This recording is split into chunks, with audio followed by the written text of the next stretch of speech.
उत्तराखंड में 6वां कमिश्नर कौन था? सर हेनरी रैमजे था।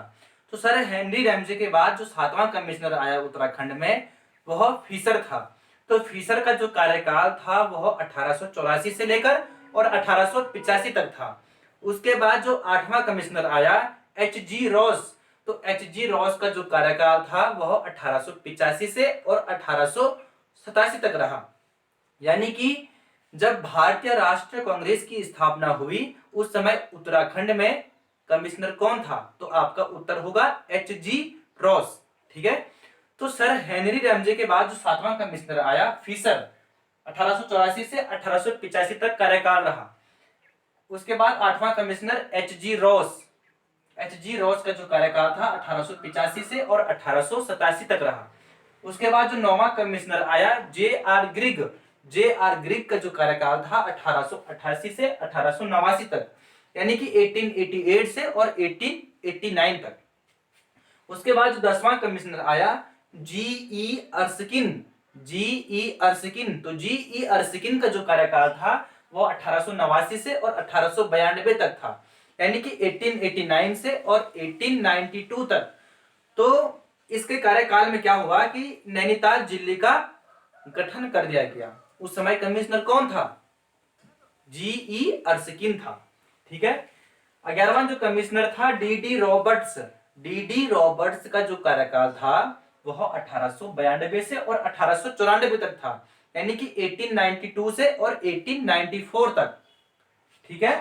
डी.डी. रॉबर्ट्स का कार्यकाल रहा, यानी कि यह कमिश्नर रहा उत्तराखंड में। उसके बाद जो 12वां जो कमिश्नर था वह ई.ई. ग्रिज था। ई.ई. ग्रिज का जो कार्यकाल था वह 1894 से और 1898 तक था, यानी कि 1894 से 1898 तक उत्तराखंड में कमिश्नर कौन था? ई.ई. ग्रिज। तो 1815 में जब कुमाऊं जनपद की स्थापना हुई, 1815 में जब कुमाऊं जनपद की जब स्थापना हुई तो कुमाऊं जनपद नॉन रेगुलेटिंग एरिया के तहत रखा गया था। क्या होता है नॉन रेगुलेटिंग एरिया? मैंने आपको बताया है। नॉन रेगुलेटिंग एरिया ये होता है कि जो ब्रिटिशर्स थे, यानी कि जो अंग्रेज थे, तो अंग्रेजों के जो कानून थे वो अन्य प्रांतों में लागू होते थे, लेकिन कुमाऊं जनपद में उनके कानून लागू नहीं होते थे। उसे क्या कहते हैं? नॉन रेगुलेटिंग एरिया कहते हैं। ठीक है। तो 1815 में जब कुमाऊं जनपद की स्थापना हुई तो उस समय कुमाऊं जनपद को नॉन रेगुलेटिंग एरिया के तहत रखा गया। लेकिन 1857 के विद्रोह के बाद, 1857 में क्या हुआ? विद्रोह हुआ। तो 1857 के विद्रोह के बाद एक अधिनियम आया। अधिनियम का नाम था क्राउन अधिनियम। ठीक है। किसे कहते हैं क्राउन अधिनियम? क्राउन अधिनियम वह होता है कि कंपनी का जो शासन था, जो कंपनी के जो कानून थे उन्हें समाप्त कर दिया गया। अब किनके कानून लागू हो गए भारत पर? जो ब्रिटेन है, इनकी जो ब्रिटेन की संसद है वहां से कानून लागू होंगे भारत पर। उसे क्या कहा गया? क्राउन अधिनियम कहा गया। क्लियर? तो 1815 में जब कुमाऊं जनपद की स्थापना हुई तो उस समय कुमाऊं जनपद को नॉन रेगुलेटिंग एरिया के तहत रखा गया। ठीक है। और 1857 के विद्रोह के बाद पहली बार तो 6वां कमिश्नर था sir Henry Ramsay. Sir Henry Ramsay के समय में न्यायिक समीक्षा के लिए एक अंग्रेज व्यक्ति आया 1869 में, यानी कि 1869 में। उसका नाम था पी वैली। क्या था? पी वैली था। ठीक है। तो पी वैली ने कहा कि जो अब ये नॉन रेगुलेटिंग एरिया है इसने समाप्त कर दिया, बल्कि जो ब्रिटेन की संसद के जो कानून थे उसने कुमाऊं जनपद में लागू कर दिए। ठीक है। किसने? पी वैली ने। और ठीक 5 साल बाद 1874 में अधिसूचित जिला अधिनियम पारित किया गया। 1874 में 1874 में अधिसूचित जिला अधिनियम पारित किया गया और इसे बाद में कुमाऊं रूल्स के नाम से भी जाना गया।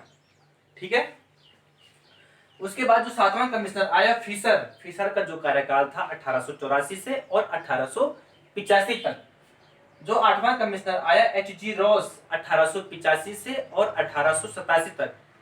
तो जब ये कमिश्नर था तो भारतीय राष्ट्रीय कांग्रेस की स्थापना के समय उत्तराखंड में कमिश्नर कौन था? एच.जी. रोज था। ठीक है। एक महत्वपूर्ण तथ्य है कि मई 1887 में लैंसडौन की स्थापना की गई। मई 1887 में गढ़वाल राइफल्स की स्थापना की गई। और कहां पर की गई इसकी स्थापना? अल्मोड़ा में की गई। मई 1887 में गढ़वाल राइफल्स की स्थापना की गई। कहां पर? अल्मोड़ा में। लेकिन बाद में इसे कालो का डांडा लैंसडौन में स्थानांतरित कर दिया गया। कालो का डांडा लैंसडौन में स्थानांतरित कर दिया गया। कब कर दिया गया? इसका उत्तर आप नीचे कमेंट बॉक्स में देंगे। ठीक है। नेक्स्ट, नौवां जो कमिश्नर था जे.आर. ग्रिग का जो कार्यकाल था 1888 से और 1889 तक। इसके शासनकाल में लाइसेंस नीति लागू किया गया। 1889 में लाइसेंस नीति, यानी कि जिनके पास हथियार हैं उनके पास लाइसेंस होना अनिवार्य है। ठीक है। 10वां जो कमिश्नर था जी.ई. अर्स्किन का जो कार्यकाल था 1889 से और 1892 तक। तो 1891 में क्या हुआ? नैनीताल जिले का गठन कर दिया गया। अब कुल कितने जिले हो गए हैं? 3 जिले। कौन कौन से? अल्मोड़ा जिला, दूसरा गढ़वाल जिला यानी गढ़वाल मंडल, और तीसरा कौन सा? नैनीताल जिला, यानी कि 3 जिले हो गए अब। ठीक है ना। कौन था कमिश्नर? जी.ई. अर्स्किन। 11वां जो कमिश्नर था डी.डी. रॉबर्ट्स का जो कार्यकाल था 1892 से और 1894 तक। तो ब्रिटिश कालीन भारत में, समझिए, ब्रिटिश कालीन भारत में पहली वन नीति 1894 में आई। कब आई? 1894 में आई।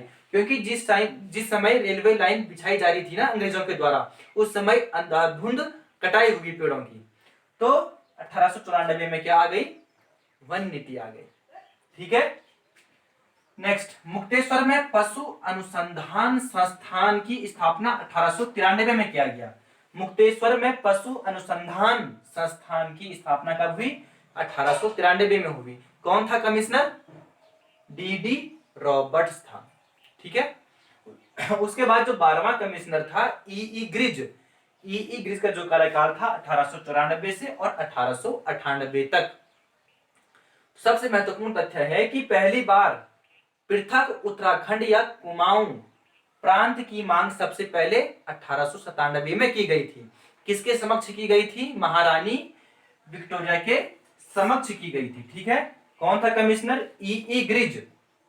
पहली बार पृथक उत्तराखंड की मांग कब की गई? 1897 में। उस समय कमिश्नर कौन था? उत्तर क्या होगा? ई.ई. ग्रिज। तो ये थे कमिश्नरों का अध्ययन। मैंने आपको 12 कमिश्नर पढ़ा दिए हैं।